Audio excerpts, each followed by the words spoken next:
In our last video, we started exploring the beautiful lakeside town of Ohrid, and we got to see a lot, but there was one thing that we were really excited to see that was closed that day, and that was the Samuel Fortress. So we're gonna go see that today, and the fortress closes pretty early, and we are absolutely awful at getting a good start to the day. It is about 2 p.m., I think a little after, so we're gonna head straight to the fortress and then get lunch after, just to make sure that we have enough time to fully explore it.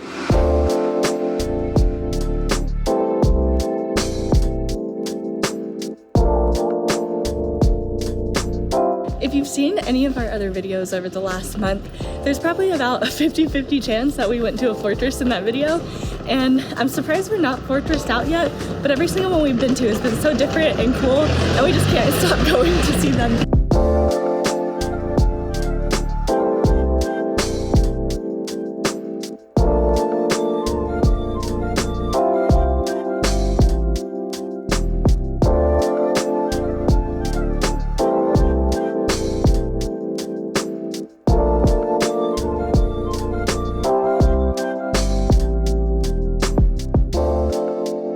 I guess at least they're transparent about charging tourists more. I feel like a lot of places wouldn't actively post that, but oh well. It's still just two US dollars a person, so definitely not bad at all. I think this is the first fortress that we've been to where there's actually railings along the wall. We've been to a lot that you can walk on the walls, but they've all just been like at your own risk. But these actually have rails and seem to be very well put together. It's devastating. I know, Marshall's so sad. Whoa! Oh, dang, that's ripped off. That's so cool. Wow.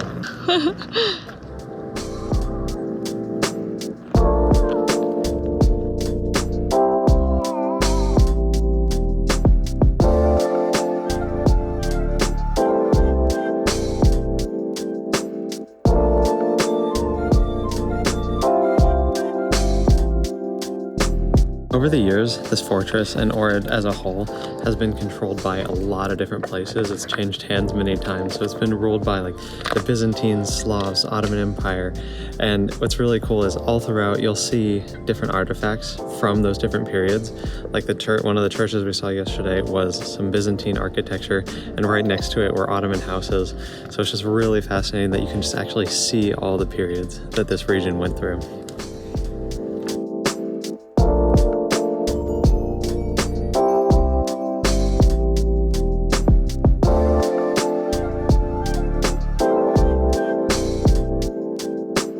After visiting the fortress in Berat, I get really nervous when we see water cistern on a map. I'm not positive if this is the water cistern here, but this one is so much less scary than the one that we had, the one that we saw in Berat. That one, a little creepy. Yeah, so scary. I hated it. I hated it so much. So we lucked out on this one at not being nearly as creepy.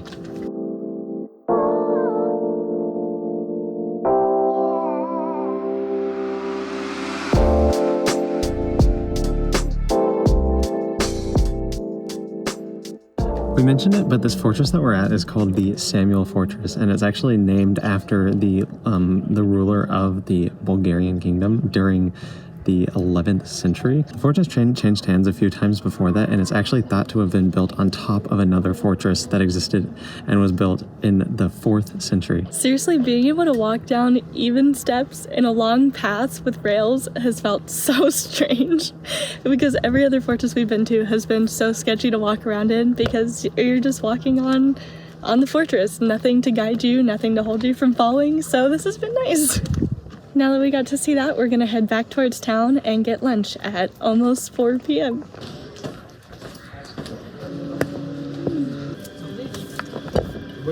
Oh, it's so cute in there. So we are definitely sticking to the trend throughout the Balkans of getting more like home-cooked, very hearty meals. I got this thing called tafka grachka. It's just a bean dish. It's pretty much just bean soup. They always come in these like homemade pottery bowls, which just kind of add to it. It's really fun. There's tons of pepper and it's super creamy and so many different spices in it. It's just a hearty, make you feel good. And on a day that's a little chillier, it's perfect. I don't really smell anything. Maybe I need to stir it around a little bit. So I got some pork with vegetables. Just like Marshall said, we go for the like home-cooked traditional meals. Everywhere that we've been in this town, it's served to you, it looks so homemade. Like the bowls, the presentation, it just feels like you're having a great home-cooked meal. And everything's been so good.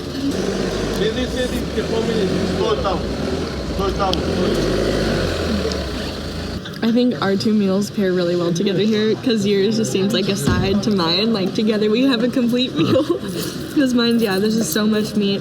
So good, so flavorful. And I mean, the beans are flavorful too. But yeah, together, they're gonna be great. I love anything with potatoes, and this has potatoes, so I'm happy. One thing that I've been really excited to try in this town is a dessert that they're famous for, which is called the Ohrid cake. Very reasonably named, I guess. It seemed to be very unique. People seem to really like it. Tourists and locals seem to both really like it from the little that I've seen about it. It's chocolate, walnut, and caramel cake. Oh my god. I can smell the sweetness from here. It's gonna be a sweet dessert. I don't know, it's such a unique flavor. There's such a small layer of chocolate, and I don't know. It tastes different than normal chocolate. I don't know what to say for it. Great analysis. I don't know. It's sweet, but not normal sweet. It's different kind of sweet. That's all. Oh, I know exactly what to expect now. Yeah. This cake came with a couple pieces of fruit, just a small strawberry and a slice of orange. And the fruit does so much to break up the sweetness of the cake. And it's such a good mix. I wish it came with more. I love mixing fruit with my sweet desserts, but I'm so happy it came with fruit. This is a big piece of cake, a very big, sweet piece of cake. So the fruit's a nice addition.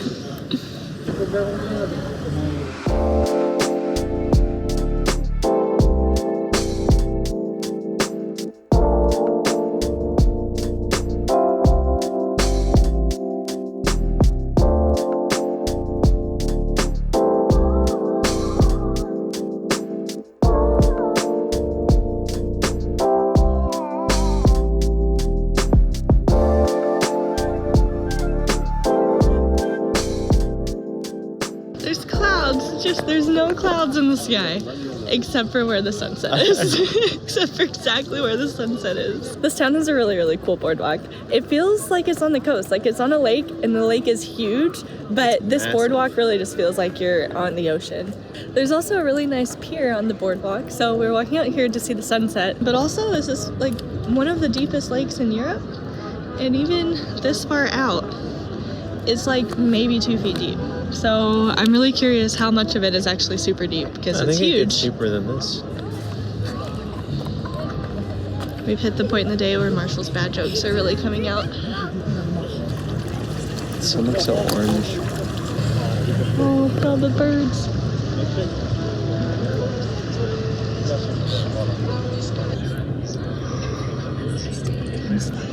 That was pretty. I'm really surprised this pier was not more crowded for sunset. I mean, even though it's mid-October, so this town in general is a lot less crowded than I'm sure it is in August. But there's a ton of people walking on the boardwalk, but this pier was practically empty. And for such a beautiful sunset, I'm really shocked at that. But I'm happy we didn't have a huge crowd. We had it kind of ish to ourselves. Kind of ish. Enough ish to ourselves that it was really nice. I'm so glad we got to spend a little bit of time walking along that boardwalk. It's so cute, and I love just being on the water. I'm glad we got to do that before we left. Now we have one more stop before we end our night, and it's just a really cute little courtyard that we've been able to see from our balcony in our apartment, but we haven't actually visited yet, so we're gonna take a look inside that real quick.